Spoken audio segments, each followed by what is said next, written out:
This is a very conditions-based, realistic plan to bring stabilization to Gaza and to liberate it, which is really key, from terror rather than occupy it. This is probably one of the most politically complex operation endeavors that has been attempted in a generation. You only will deploy the stabilization forces to within Gaza when there is an area that is already stable, and they will be stabilizing it. Active combat against Hamas, I think that will be left to the IDF, who is the most prepared and capable to do it, while these areas that are stable be transitioned over to stabilization force. There's so much to be done from especially even the de-radicalization. That's a huge undertaking where you would want, like Saudi Arabia, UAE, others who have been able to de-radicalize extremist ideology, Islamic ideology from most of their societal components.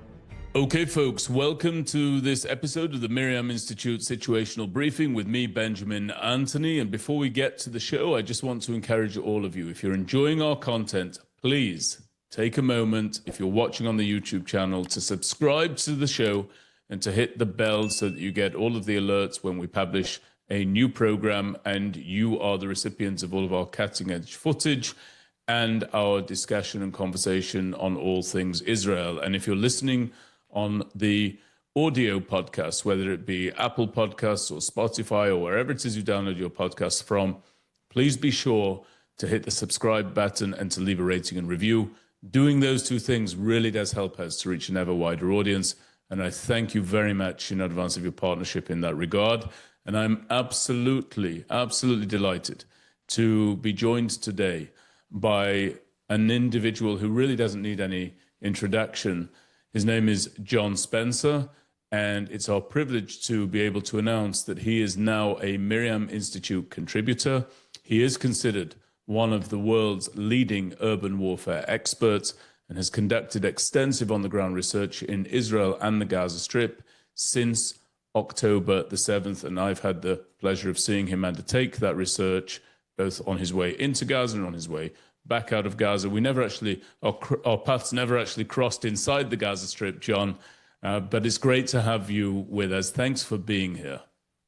Well, thanks for having me. I'm a student of all wars, so I'm really excited to be a part of this very professional team, and I'm happy to be with you. Thank you, John. And so you've written your first paper, your first piece of analysis for the MirYam Institute is up on our website. I'll link it in the show notes, and it's called, with regard to the International Stabilization Force that's being propped up now, it's called In Gaza, Think Kosovo, Not Lebanon.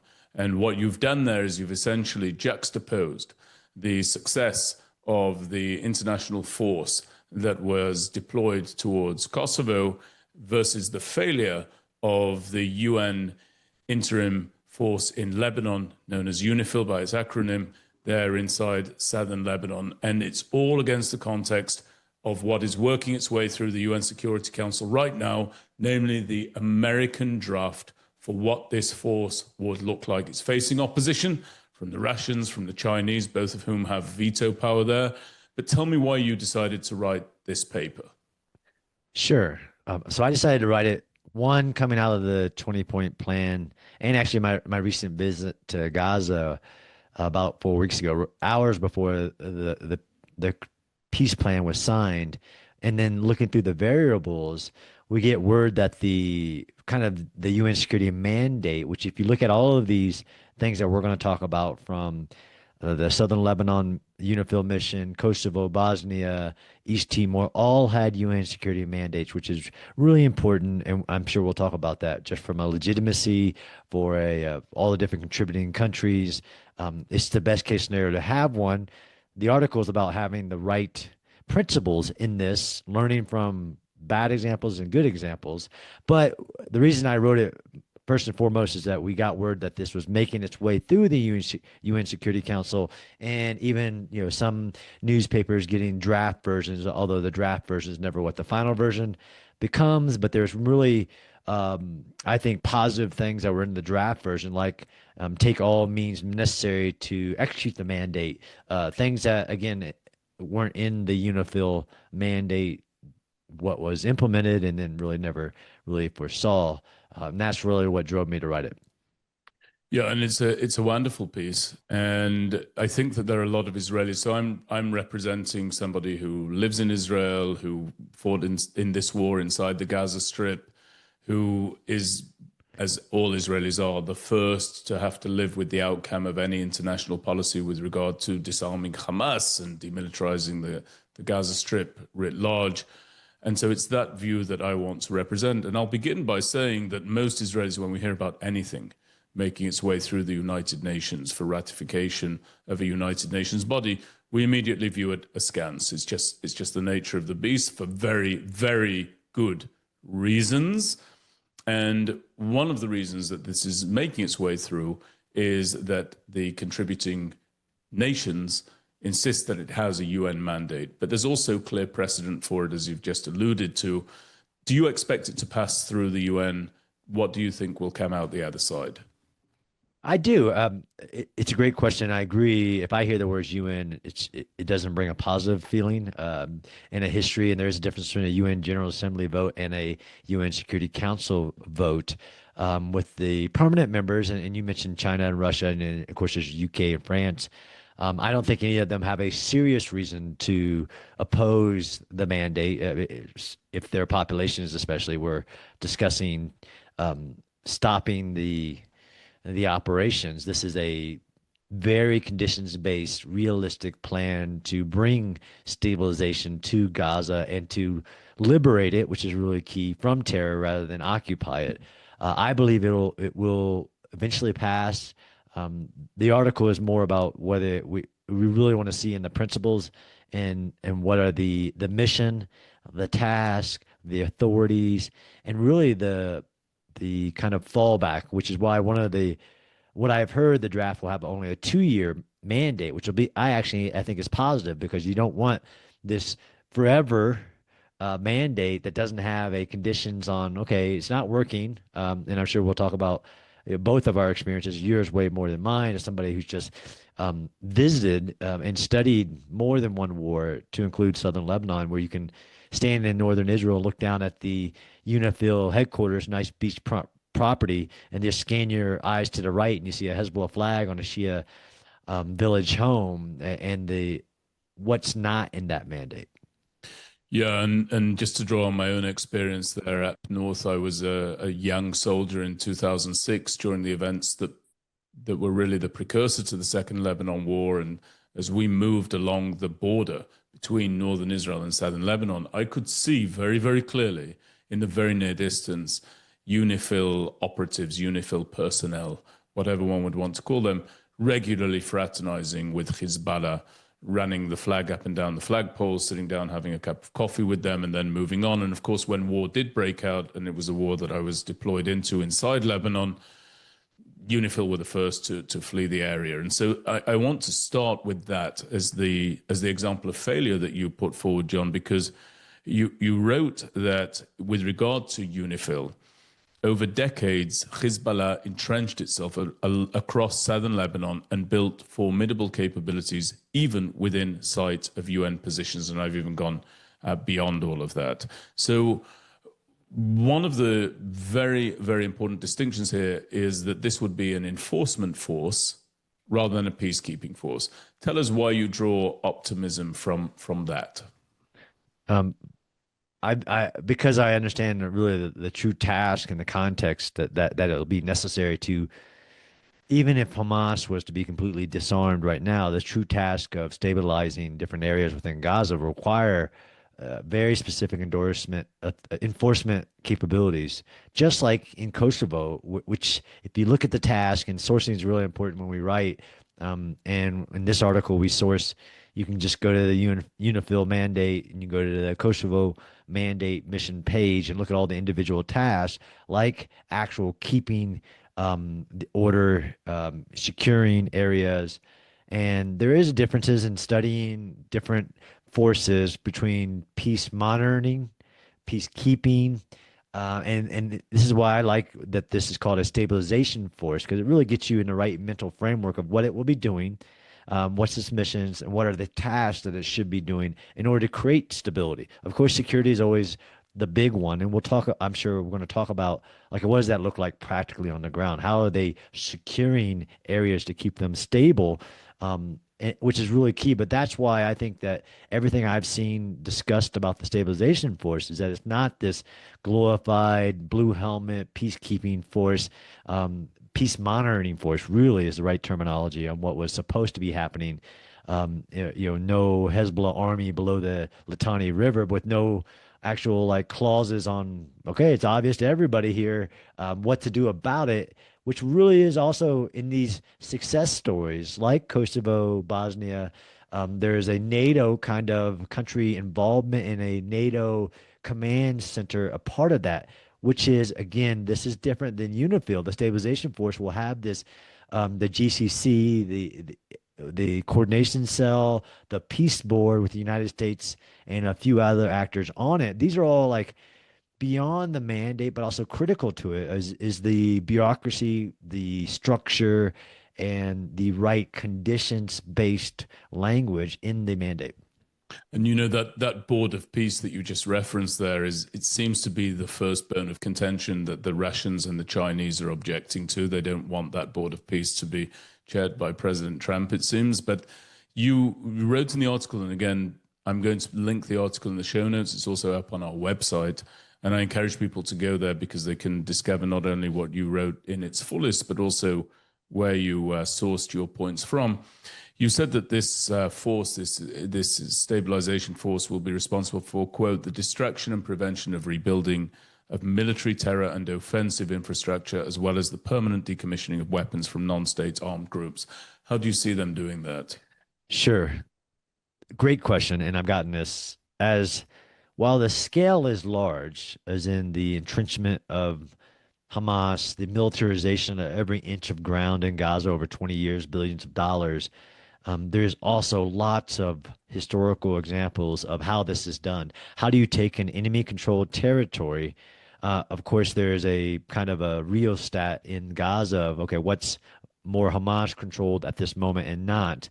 But how do you take a piece of enemy ground? And it is the clear hold and build that has been discussed in plenty around the world and for a long time, but not it both has a strategic implication and a tactical implication. I think tactically, this is also talked about in the 20-point plan, is that once an area is cleared of Hamas resistance, active combat, then these areas, and they could already be a completely quite safe zone, which is another term that's been talked about, then that area can be handed over to a stabilization force to hold it, right? Clear, hold, build. And then once it's further made clear of like infrastructure, because you have really the physical terrain will be something that no country that will be involved other than Israel has ever faced, as in the 600 miles of tunnels, the IEDs, so many elements of just clearing the ground, preparing it to be stabilized. And then, of course, you build. And then the building, which will be a part of the mandate too, is what functions do the stabilization forces have across all lines of efforts? We call them like security. Okay, what security forces are you building? Then you have all the essential services. Then you have the education and de-radicalization, which will be vital. These are the things that you can do, but it's not full out all across the Gaza Strip, not even all across the yellow area, right, of the 53% that Israel controls. You do it in an ink blot strategy, bit by bit, and some areas will go quicker. Some areas will take a long time and will be there may be hiccups or like we're seeing. People will contest the stabilization of areas and test the structure there. And really, again, back to the 20-point plan, what I saw in that was a lot of language, a lot of people involved that seem to have learned lessons from the past. I'm hoping to see the same from the mandate for the stabilization force going forward. Also important to keep in mind that for those who recall President Trump's speech in Saudi Arabia, he really railed against the idea of the United States engaging in nation building. And this does not allude to the idea of nation building at all. But I think that when people object to it, and incidentally, just to put my cards on the table, I'm not confident in the prospects of this stabilization force at all. I'll talk about that in due course. But you haven't said you are confident, you're not confident. What you've really written out here is this is what is needed if it's going to work. You're not saying it is going to work. You're saying this is what is needed if it is going to work. And one of those is an avoidance of a mission statement, namely, we're going to go forward and build a nation there. Why do you think that renders it so? Why is that so important? Why does it render it perhaps with a better chance of succeeding? Absolutely. I think it's a great point. And I tried never to do predictions, just understanding the uncertainty of war. And now you have, and all war is political. I mean, this is probably one of the most politically complex operation endeavors that has been attempted in a generation of all these different names, countries you're talking about. Like you said, at that geopolitical great power competition perspective, although Gaza is not that, where if you were talking Syria or somewhere like that, I wouldn't be as hopeful or confident about a mandate or being able to stabilize or de-radicalize, terror-free, none of that. But this is actually a very small piece of ground with control of a lot of external variables that you can't do in other areas. Why not nation building? One, I think that's kind of like a dirty word that's been used because of how many failures there was on trying to create democratic nation states with like full civil liberties and everything in places where it never existed, let alone with cultural aspects on why whatever is trying to be built wouldn't work. That's not what's been talked about at all with Gaza. I don't see that happening at all, even from the security line of effort, right? A nation building force would build an army that would then protect the nation, just like we did in Iraq. We built an army not to fight terrorists like ISIS in their own country, built them to fight an invading other national level force and really didn't set them up for success. But that's a separate conversation. This is about creating stabilization forces, so policing in once these stable bubbles of secure areas, safe zones, communities is set up. But it So applies to every element. Governance. You're not building a national governance. I mean, everything. It's not nation building. Even at the tactical level, I hope that's made clear to everyone.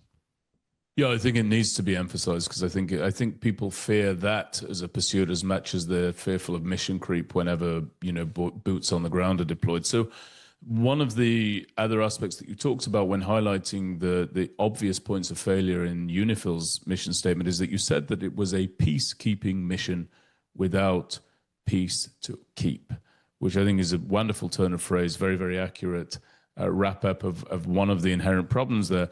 Wouldn't this International Stabilization Force in the Gaza Strip really be a stabilizing force without any stability to implement with Gaza in its current form? No, I don't think so. And this is the nuances that professionals understand, and I think you do, and other parts of the team where others wouldn't. I think this you only will deploy the stabilization forces to within Gaza when there is an area that is already stable, and they will be stabilizing it. So this gets to, okay, who will be doing the disarming and things like that. I strongly believe, based on what I know from on the ground research, but also within the development of this plan, that active combat is what a this force would be doing. Active combat against Hamas. I think that will be left to the IDF, who is the most prepared and capable to do it, while these areas that are stable be transitioned over to a stabilization force. And then you work through the principles that I talk about in the article about having local legitimacy, basically clearing an area, only letting certain individuals into that area. And this is more of a policing action because this is of course, the political risk for any country, whether it's Indonesia, whoever actually is a part of the forces that will be stabilizing and securing.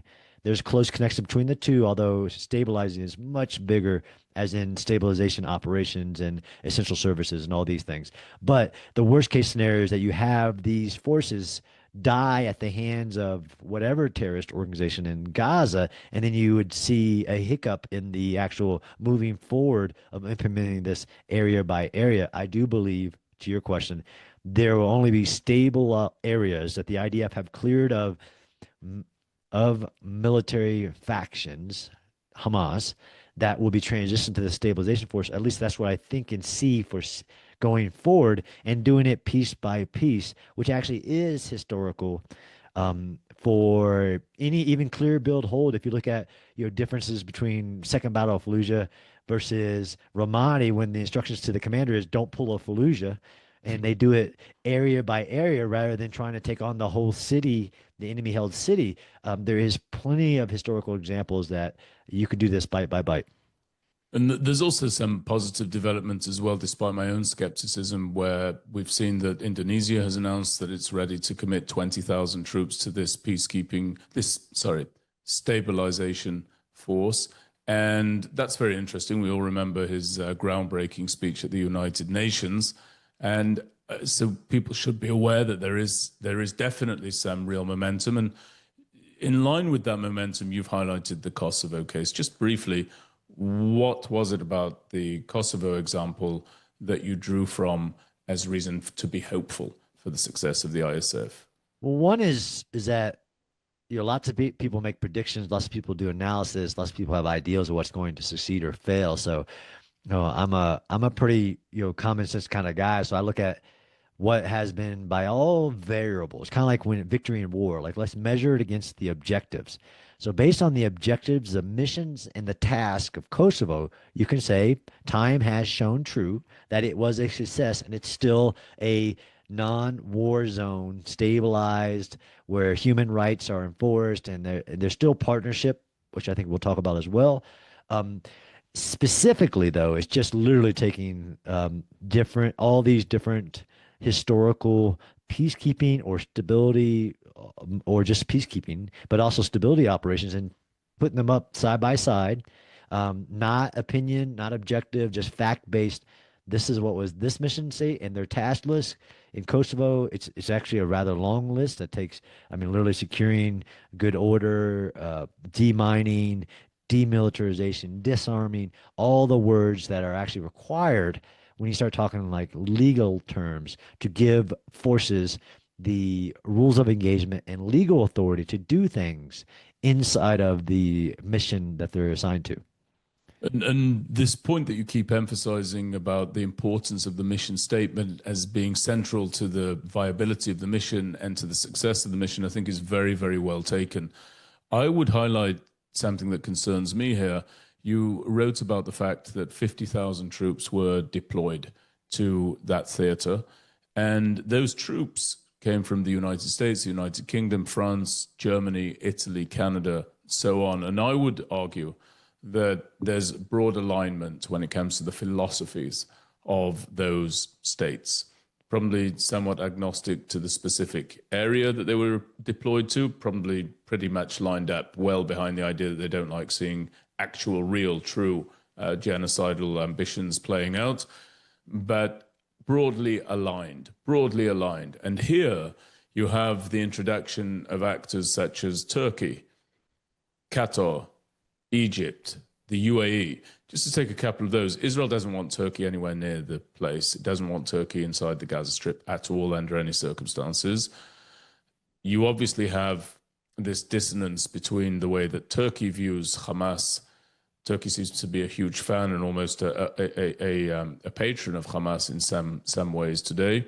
Egypt views Hamas as its mortal enemy. Its antipathy towards the Muslim Brotherhood is well known. I don't see how those forces are going to coalesce around this particular mission statement. Israel does not want Turkey there, but also Israel has faced the horror of the October 7th attack that in no small part came about charitably because of Egyptian negligence along the border between Egypt and the Gaza Strip. More realistically, in my point, with the go-ahead, the turning of a blind eye by the Egyptians to what was going on that border, and we bore the brunt of it in the most horrific way. So the idea that we would outsource any degree of security to the Egyptians is anathema to me. And Egypt is also proving itself very inept, as you and I have discussed, at patrolling the ongoing smuggling of contraband into Israel via the fence by way of drones, something that's so severe that actually it's now a closed military zone. That entire road along, or very significant parts of the road along the Israel-Egypt border is now closed. So those are just a few of the problems. We could talk about Qatar. I don't think time permits, but it's obviously very complex. UAE wants to be there, but it only wants to be there if there's a pathway towards a Palestinian state, at least by mention, if not by implementation. Israel doesn't want anything to do with that.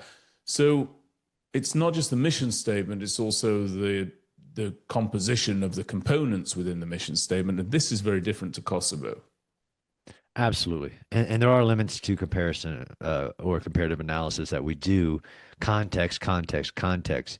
On this, and of the 40 nations, and I've heard even Israel political leader statements that Turkey won't put boots into Gaza, period. Um, it's almost I don't know if there's a correct analogy of team of rivals, but it's a historic moment personally to have these countries volunteer and want to be a part of something that says we all agree that this is the end of Hamas, this is the end of terror in Gaza, and that all of us are signing this paper saying that that's the path forward. No, it is conditions based. I think that's historic for the region in general. And I understand the true breadth of the task that is being undertaken and how much a country can, because it's all about politics, of course, it wants its name a part of it, and why even Egypt, of course, no fan of the Muslim Brotherhood, of Hamas, of terror on its borders, what it did in 2017 to displace 50,000 Gazans on their side in a counterterrorism operation and filled the tunnels with sewage. There's so many nuances to each individual country. While when you start talking about the sheer political tint that was created in the countries that were brought into it with leadership of Israel involved, United States leadership, and countries that you want, like Indonesia and others, a part of that conversation. There's so much to be done from, especially even the de-radicalization, which wasn't done in some of these other examples. That's a huge undertaking where you would want, yeah, like Saudi Arabia, UAE, others who have been able to successfully de-radicalize extremist ideology, Islamic ideology from most of their societal components, let's say. So I'm not flippant. I know these are all huge concerns, but I'm actually hopeful, understanding of what actually having that country in the tent does while having these boards. And again, the composition of stabilization forces, right? People will say the name and then they'll jump to, well, that's who will deploy troops. And no, no, no, that's nowhere part of the conversation. And I think people are making a giant leap of inference if they're involved in some way, even if it's just providing humanitarian aid, helping connect water pipes, you name it. There's so much to be done.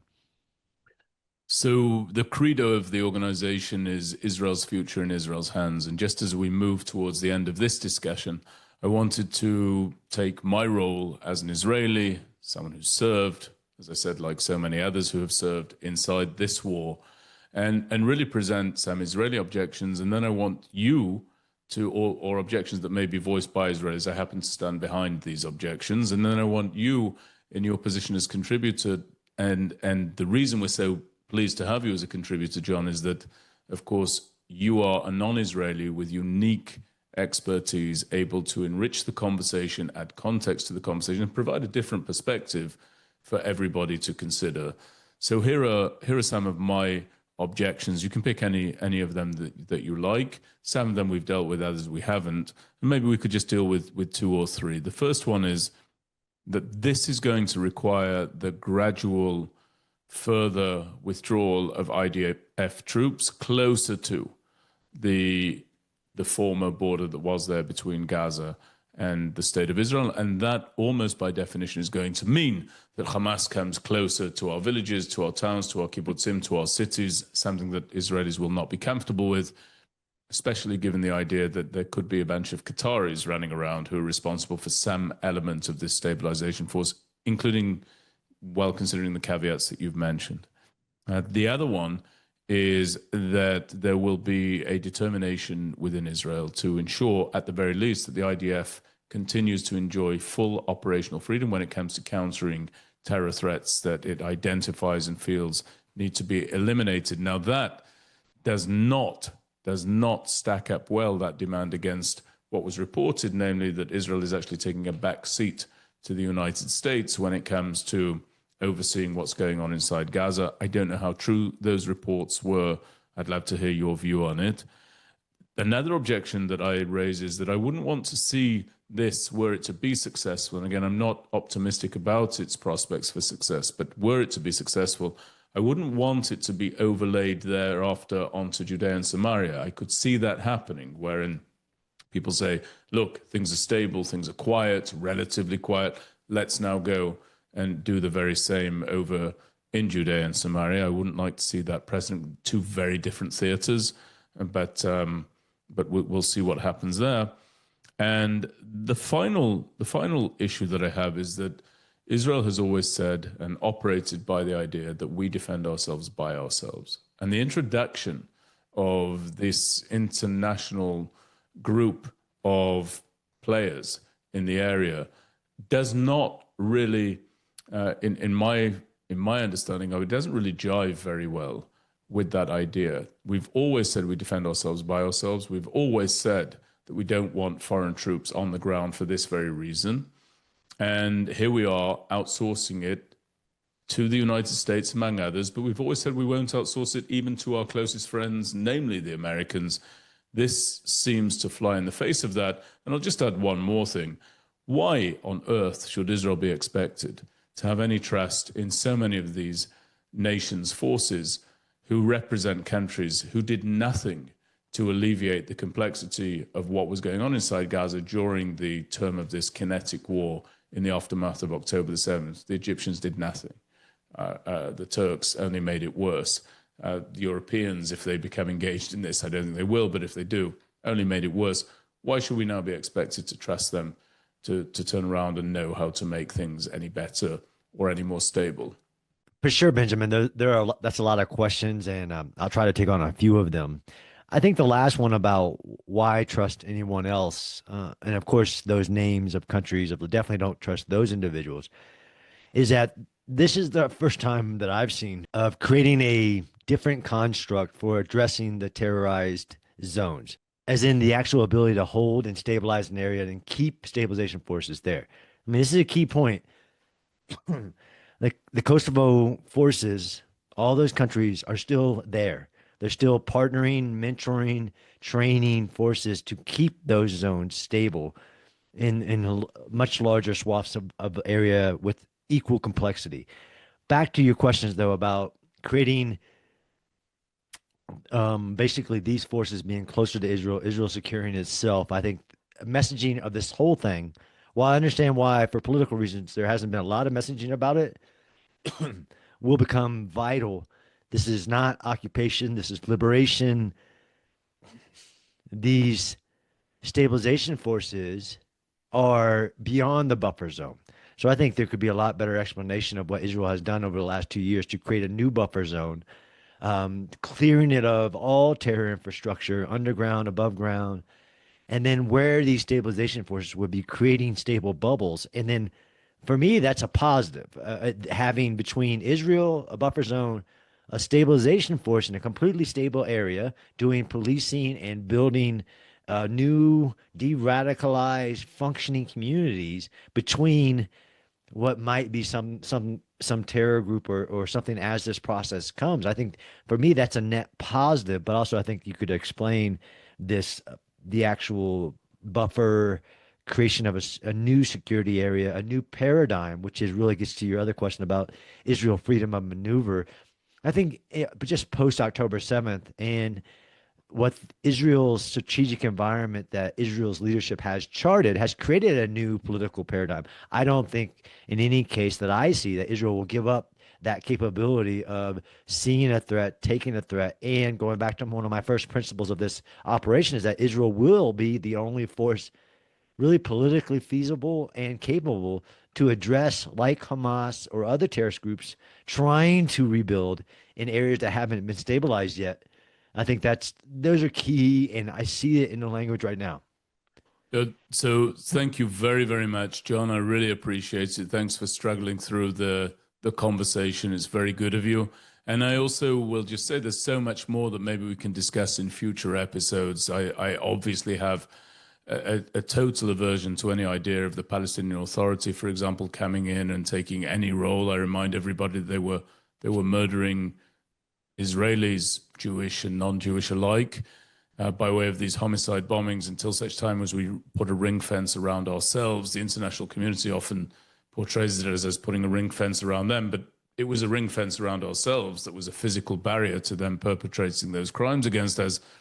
So much more to discuss. We'll do it in a future episode. I just wanted to say to our listeners again that your scholarship, John's scholarship, is truly exceptional. It's not a coincidence that it's his scholarship and nobody else's that is invoked regularly and often by the outgoing Minister of Strategic Affairs, Ron Dermer, who is the closest confidant of Prime Minister Netanyahu, who does the very same in international fora such as the UN General Assembly, addresses to joint sessions of the United States Congress, adversarial media, you name it, your work is invoked by both of those individuals.